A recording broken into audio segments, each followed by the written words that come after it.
What makes some coffee accessories indispensable while others end up in the drawer? Is it better engineering or maybe better workflow? Or are they simply solving problems we didn't realize we had? Welcome back. I'm Zach with Whole Latte Love, and today we're talking about some new accessories we've been testing around the office. A few really surprised me, and I'm excited to share my findings with you. Before we get into it, don't forget to subscribe so you won't miss out on any future discussions and coffee experiments. Let's get into it.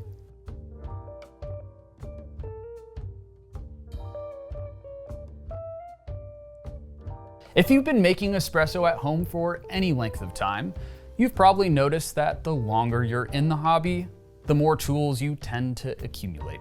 You start with the tamper, then comes everything else, which brings us to the Wiedemann magnetic tool holder. What I appreciate about this design is that it doesn't take up much more space on your counter. Instead, it repurposes the space that you already have, specifically the side of your espresso machine.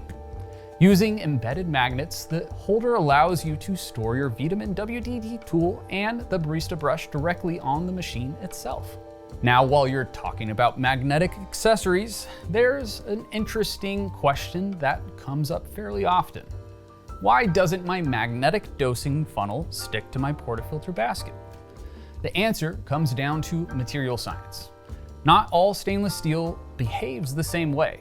Many premium baskets use 304 stainless steel, which is food safe and highly resistant to corrosion, but isn't particularly magnetic.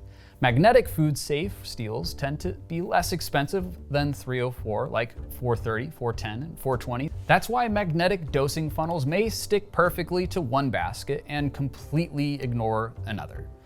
It is not a manufacturing defect. It is material property. Coming back to the tool holder, we've tested and confirmed that it can be magnetically attached to the following machines: Gaggia Classic E24, Up, GT, Lily, Anna, Anita, Victoria, Profitec Go, Pro 400, Jump, Move, Ride, Rancilio Silvia, Bezzera Nini, Luce, and Sole.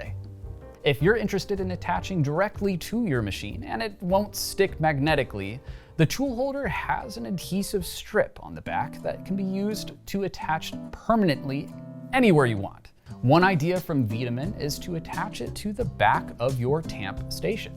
In terms of what else might stick to the tool holder, some common accessories to declutter include spoons, portafilters, baskets, but again, it all depends on whether or not they're magnetic.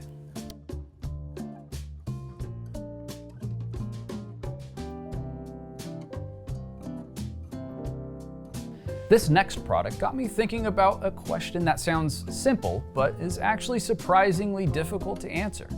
What makes a good coffee cup? Is it the ergonomics or the thermal stability within something, or simply the way it affects how you experience the flavor of your coffee? The new CLK series cups are interesting because they balance all of those variables at once. CLK is KINTO's ceramic slab that makes coffee, tea, kitchenware from Japanese porcelain.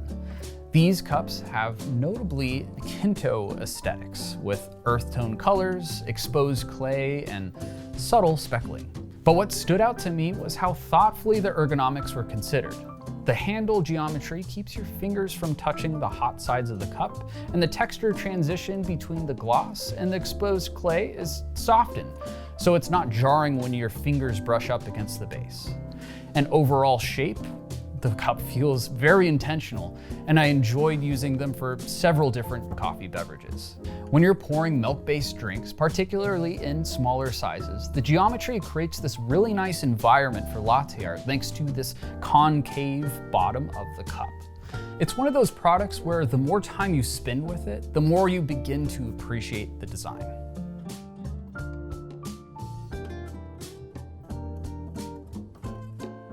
Let's talk about a challenge that Gaggia Classic owners have been dealing with for years: cup clearance, or more accurately, the lack of it. Modern espresso workflows increasingly rely on scales, and on a machine with limited clearance, that creates a constraint. You either compromise on your cup choice or you compromise on your workflow. The lower drip tray upgrade kit addresses that problem by increasing the available space beneath your portafilter. And while that sounds like a relatively minor change, the practical effect is significant. With a lower drip tray installed, the clearance increases to 4 inches, and suddenly larger cups and scales become easier to work with. The kit can be installed on any Gaggia Classic Pro or E24, and it has an 8-ounce capacity with high walls on 3 sides, so you can remove it and carry it to the sink without spilling. It's a great example of how a small design change can have a huge impact on usability.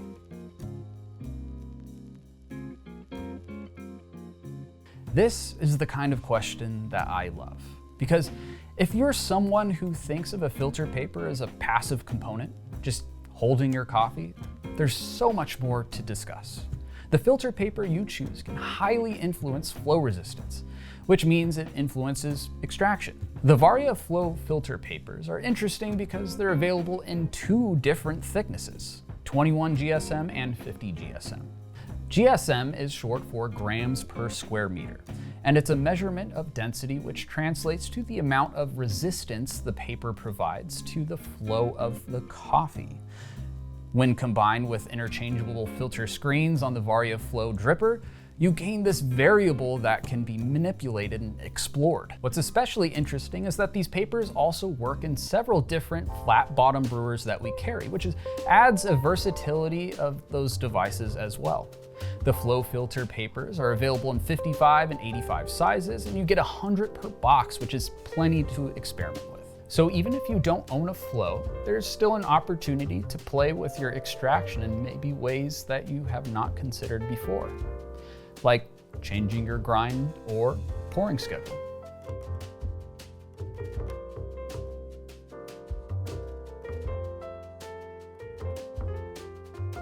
The final accessory raises another interesting question. Can a single tool replace both distribution and tamping? This is actually something that I've tested before with the Osso Jack Leveler. And the St. Anthony Industries SWT tool is a similarly designed accessory that produces the same results as the Jack. Traditionally in puck prep, these are separate steps. First you distribute, and then you tamp. But the SWT combines both actions into a singular workflow. As the tool rotates, the angled half redistributes the coffee while the flat half compresses it. The result is a level and compacted puck without requiring 2 separate tools or separate steps. What interests me the most isn't necessarily that it combines 2 steps, but that it challenges an assumption that those steps must remain separate. And in my testing, the tools like this have proven capable of producing excellent results. And more importantly, they eliminate the variability introduced when multiple different people prepare espresso with the same machine.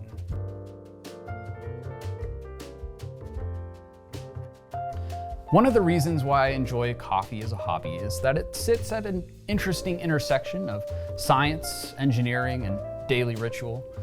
The accessories we've looked at today all address different challenges, and while none of them are glamorous as espresso machines, sometimes the best upgrades are the ones that quietly make everything work a little better. So now I'm curious, which of these solutions do you find most interesting? Are there any coffee accessories that you've come across that solve a problem that is particularly clever? Let me know down in the comments. I'm Zach with Whole Latte Love. Until next time, keep experimenting.